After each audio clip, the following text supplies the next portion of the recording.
Yeah, after getting your fish from the pond or from the market, you have to clean it very well using a very sharp knife. Start from the tail upwards and clean it very properly. Pay attention towards the fin and also on the head as well.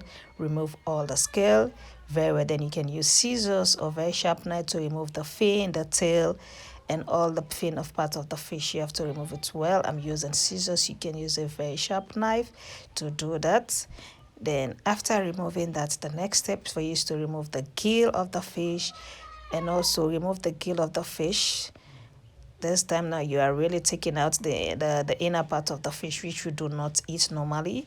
So yeah, after doing that, you also try to remove the intestine of the fish. You have to like split the fish a little bit on the side for you to be able to remove this. Then you wash it very well. At that stage you can use either vinegar or lime. For me, I'm using salt in my water, so I'm doing the cleaning very well, like taking out everything that I really don't want. So I'm washing it right. You can wash at least 2 times.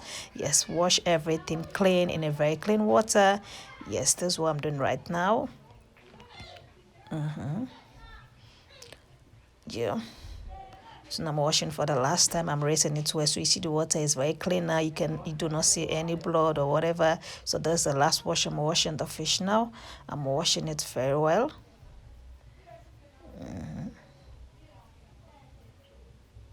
And also ensure to like to split the flesh of the fish a little bit. We do this to ensure that the seasoning go in very well into the fish and make it more tasty when you fried, cook, or whatever you want to do with it. Then I'm using my seasons right now, mixing ginger, black pepper, and garlic powder together with a cube Maggi. That's what I'm using to seasoning the fish right now so that it becomes very tasty. So I'm spraying all the mixture powder on the fish and mixing it very well to ensure that the season goes in very well so that it can become more tasty and delicious to eat.